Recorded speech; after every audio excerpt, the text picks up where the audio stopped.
Paano nga ba gumawa ng Belen gamit ang karton? Una nga ay nilagyan ko muna ng line or linya bago ko siya i-cut gamit ang cutter. Para alam ko kung saan ko siya i-cut. Para may guide na din. Para nga hindi humaba yung video ay time-lapse ko na. Ito at inuumpisan ko na siyang i-cut gamit ang cutter.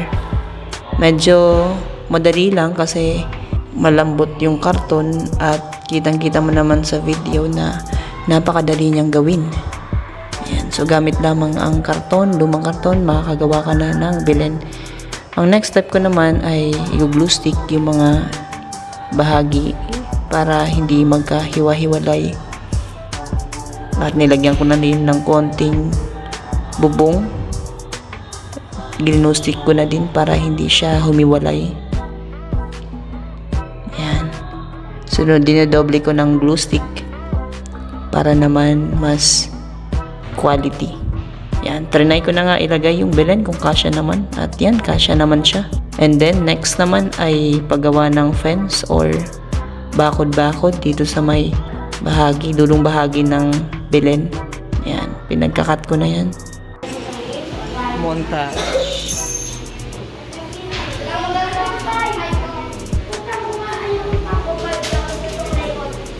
After ko ngang matry kung kasya naman yung Belen dito sa ginawa ko, ay sunod ko nang pininturahan yung mga gilid.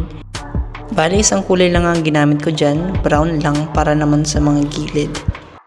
Dalawang Belen nga pala ang ginawa ko dahil meron akong handle na dalawang section din, isang grade 4 at isang grade 3. So ito yung isang Belen na aking ginawa. Ganun din, pinagpipinturahan ko na yung gilid at isang kulay lang din yung gamit ko. Brown pa din. Next step na aking ginawa ay naggupit lang ako ng Manila paper. Ito ay magsasilbing tuyong damo sa may paanan ng Belen. Nakadepende sa iyo kung gaano mo kanipis gugupitin. Sa akin kasi ay ginupit ko lang siya ng maninipis.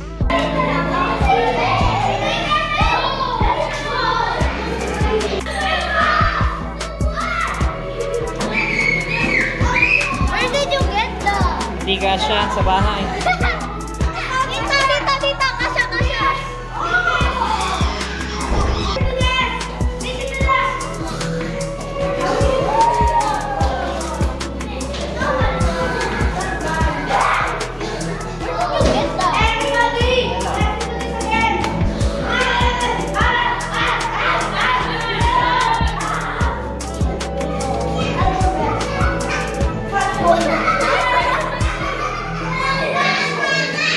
Ang sunod ko naman na ginawa ay bubong, ganun pa rin, maninipis yung gupit ng Manila paper para magmukha siyang bubong.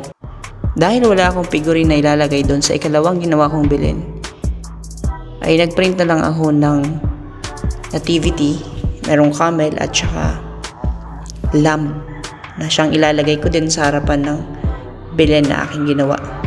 Tinigit ko siya sa medyo matigas na karton at nilagyan ko din ng parang stick para itutusok doon sa may harapan ng Belen. Ayan, tapos na siya.